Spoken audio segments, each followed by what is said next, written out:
Selamat malam, Bapak, Ibu, dan anak-anak yang kekasih. Apa kabar?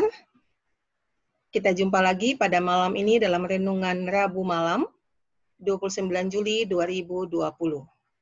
Pembacaan firman Tuhan pada saat ini dari Perjanjian Lama, Yosua 14 ayat 6 sampai dengan 15. Bapak, Ibu, dan anak-anak yang kekasih, apakah anggota keluarga semua ada di rumah? Semoga sehat-sehat ya. Minimal bisa ikuti ibadah dan bersama kita renungkan firman Tuhan pada saat ini. Sebelumnya, perkenankan saya bertanya kepada para ibu. Apakah hobi Bapak ada yang sama dengan hobi Ibu? Atau hobi Bapak Ibu samain saja? Misalnya, kalau Bapak suka goes, Ibu juga ikutan goes. Jadi, nampak sebagai istri yang setia ya. Tapi, bagaimana kalau hobi Bapak itu ya sifatnya yang uji nyali? Misalnya, rafting alias arum jeram. Atau bahkan cliff jumping, lompat tebing. Ibu-ibu mau ikut juga? Wow, seram ya? Lompatin selokan aja boro-boro ya, Bu. Wah, gimana kalau Bapak pindah tugas ke daerah yang sulit? Misalnya, di sana jalan belum diaspal. Jadi kalau hujan becek, belum ada jembatan, jadi harus sering lewati jurang. Apakah Ibu bilang begini? Papa sendiri jo yang pi ke sana. Mar, kalau sudah dapat tuh upah, jangan lupa kirim kemari ya, Pap. Mendampingi suami selalu atau tidak? Memang belum tentu jadi ukuran kesetiaan ya ibu-ibu.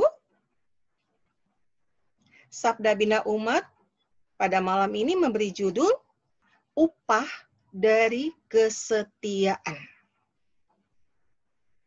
Saudara, tanah Kanaan telah dibagi kepada tiap suku bangsa Israel, kecuali suku Lewi. Mereka hanya dapat menempati kota-kota dan padang rumput untuk ternak mereka. Namun nampaknya ada daerah yang belum jelas untuk siapa. Itu adalah daerah yang berbukit bernama Hebron. Rupanya tidak ada yang berminat terhadap daerah itu, kecuali Kaleb bin Yefun. Dia meminta agar daerah itulah yang diberikan kepadanya, pribadi sebagai hadiah yang dijanjikan Musa. Ayat 9 pembacaan kita tadi. Mengapa Musa menjanjikan hadiah tanah secara khusus bagi Kaleb? Kita masih ingat dalam pembacaan ya Bilangan 13, ketika para pemimpin suku bangsa Israel disuruh oleh Musa untuk mengintai ke tanah Kanaan. Ada 12 orang di tim pengintai itu, di antaranya ada Kaleb dan Yosua. Dari hasil pengintaian diketahui bahwa tanah Kanaan berlimpah hasil ternak dan hasil buminya. Ini adalah peluang bagi bangsa Israel jika mereka berhasil menduduki tanah Kanaan itu. Namun, tentang pertahanan negeri itu, menurut kebanyakan para pengintai, bahwa bangsa-bangsa yang mendiami berbagai daerah di tanah Kanaan itu kuat semua, termasuk kubu-kubu pertahanan mereka. Para pengintai ini menilai bahwa bangsa Israel tidak akan mampu mengalahkan bangsa-bangsa di tanah Kanaan itu. Bahkan, mereka melebih-lebihkan bahwa musuh mereka itu pemakan orang, berbadan tinggi, bahkan ada yang badannya yang kayak raksasa yang disebut orang enak. Dikatakan bahwa orang Israel besarnya hanya seukuran belalang dibanding orang enak itu. Saudara, akibat provokasi ini, orang Israel terpengaruh dan menjadi pesimis. Mereka menyalahkan Musa. Mereka lebih nyaman diperbudak di Mesir daripada berperang dengan orang-orang di tanah Kanaan. Lalu mereka mau kudeta Musa. Mereka ingin pemimpin baru untuk bahwa mereka kembali ke Mesir. Kita bisa lihat dalam Bilangan 14 ayat 1-4. Mereka kembali berlaku tidak setia, tidak patuh kepada Musa. tidak mensyukuri adanya pertolongan Tuhan sejak keluar dari Mesir, bahkan tidak setia kepada Tuhan. Kaleb dan Yosua, yang juga bagian dari tim pengintai, tidak sependapat dengan ke-10 saudara-saudaranya. Kaleb bersyukur atas peluang untuk masuk tanah Kanaan, sehingga dia tetap setia dan bersama Yosua membujuk umat yang ada agar juga tetap setia kepada Tuhan. Dia meyakinkan mereka bahwa dengan penyataan Tuhan, umat dapat mengalahkan bangsa-bangsa di tanah Kanaan. Sebelumnya, di hadapan Musa, Kaleb menyatakan kesetiaannya dengan mematuhi perintah Tuhan dan optimis dapat menduduki tanah Kanaan. Jadi, Kaleb dijanjikan tanah di negeri Kanaan karena kesetiaannya itu. Bilangan 14 ayat 24. Lalu, mengapa daerah Hebron yang Kaleb minta sebagai hadiah, Bapak Ibu yang kekasih? Kaleb memang mengingatkan Yosua akan janji Musa yang terjadi 45 tahun yang lalu, ayat 10b. Karena kini Yosua yang memimpin umat menggantikan Musa, dan tanah Kanaan sudah dibagi, namun masing-masing suku bangsa Israel mesti berjuang merebut daerah bagiannya itu dari bangsa lain yang mendiaminya. Nampaknya daerah Hebron dipandang yang tersulit untuk direbut. Apalagi kabarnya daerah itu didiami oleh bangsa Enak yang bertubuh raksasa. Namun bagi Kaleb, hal ini dipandang sebagai tantangan bagi dia. Meski usianya sudah 85 tahun, tidak mudah seperti pada saat Musa menyuruh mereka, dia dan teman-temannya mengintai tanah Kanaan. Tapi nampak Kaleb mengenal betul siapa Tuhan. Dia akrab dengan Tuhan, sehingga dapat menyadari betul adanya pemeliharaan Tuhan, ayat 10 dan 11. Kaleb optimis dapat mengalahkan musuh yang dipandang sangat kuat oleh kebanyakan orang Israel. Mari kita perhatikan Bapak Ibu yang kekasih, ayat 12 dalam versi firman Allah yang hidup, dikatakan begini. Sebab itu, aku minta agar engkau memberikan kepadaku daerah perbukitan yang telah dijanjikan Tuhan kepadaku waktu itu. Pasti engkau masih ingat apa yang dikatakan orang ketika kita mengintai ke sana dulu, yaitu bahwa di situ tinggal orang-orang keturunan Enak, di dalam kota-kota yang bertembok tinggi dan kokoh. Tetapi apabila Tuhan menyertai aku akan dapat menyingkirkan mereka dari tanah itu. Dan benar, daerah Hebron itu dapat dikuasainya. Yosua 15 ayat 14 dan Hakim-Hakim 1 ayat 2.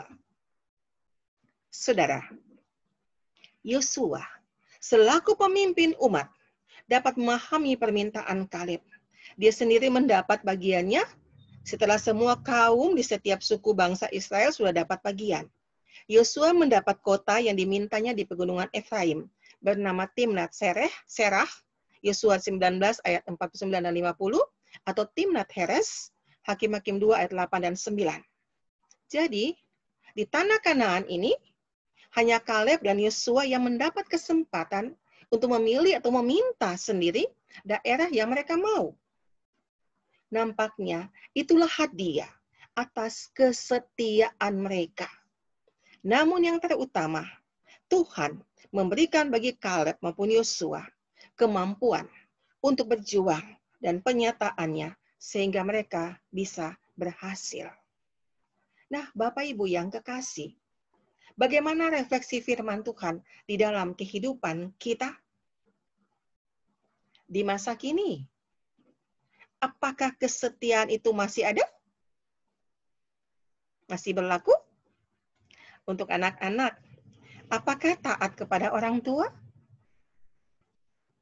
Orang tua, ada berikan contoh?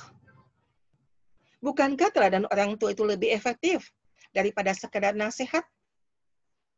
Kali ini perkenankan saya bertanya kepada bapak-bapak, apakah para bapak bisa jadi teladan? Ketika banjir besar menggenangi rumah, ada seorang ibu yang minta suaminya yang lagi di lantai atas agar segera loncat ke bawah. Sang suami bilang begini, Mak, pakai otak dong. Papa di sini kan sudah nyaman. Kok papa disuruh lompat nyebur? Kalau mau tes kesetiaan bukan begini, Mak. Rupanya, si ibu yang ada di bawah itu melihat ke atas. Ternyata atap rumah mereka sedang terbakar. Saudara, kenyamanan memang dapat membuat orang malas memahami pandangan orang lain. Karena terjerat nikmatnya kenyamanan, orang pun bisa tega mengabaikan kesetiaan, bahkan kesetiaan kepada Tuhan. Seperti halnya bangsa Israel yang sudah nyaman dengan kondisinya sehingga tidak patuh, bahkan tidak setia kepada Tuhan. Ya, Bapak Ibu yang kekasih dan anak-anak, dengan demikian, pelajaran apa yang kita terima dari Kaleb yang setia ini? Yang pertama, bersyukur. Pekerja yang tidak bersyukur atas upahnya, apakah dia loyal kepada majikan? Kaleb bersyukur atas peluang untuk masuk tanah Kanaan, karena Tuhan tetap menyertai dan menolong sejak keluar dari perbudakan, ya di tanah Mesir. Tidakkah kita bersyukur kepada Tuhan yang tetap menyertai dan menolong kita? Karena bersyukur, maka Kaleb setia kepada Tuhan sehingga mampu lolos dari jerat kenyamanan dan melihat peluang di balik hambatan atau ancaman. Yang kedua, akrab dengan Tuhan. Kemampuan Kaleb itu tentu didapatnya karena dia dekat dengan Tuhan. Bukankah dengan gemar membaca, merenungkan firman Tuhan, dan berdoa, kita beroleh kekuatan, terutama kemampuan untuk memahami dan mensyukuri berkat Tuhan, sehingga mampu hidup dan berjuang terus? Yang ketiga, optimis. Jika perjuangan hidup kita benar untuk kemuliaan Tuhan, yakinlah Tuhan akan tetap menyertai kita, sehingga kita dapat sukses seperti Kaleb. Kegagalan bisa jadi berkali ke dalam kehidupan kita, Bapak Ibu yang kekasih. Namun tidak akan dibiarkannya kita jatuh tergeletak. Tangan Tuhan siap menopang kita. Ya, bandingkan Mazmur 37 ayat 24. Amin, Bapak Ibu. Ya, jadi marilah kita selalu bersyukur, akrab dengan Tuhan, dan optimis dalam menjalani kehidupan ini. Dan yakinlah bahwa kesetiaan kepada Tuhan itu tidak sia-sia. Matius 25 ayat 21. Selamat berjuang, Bapak Ibu Saudara yang kekasih. Tuhan Yesus memberkati. Amin.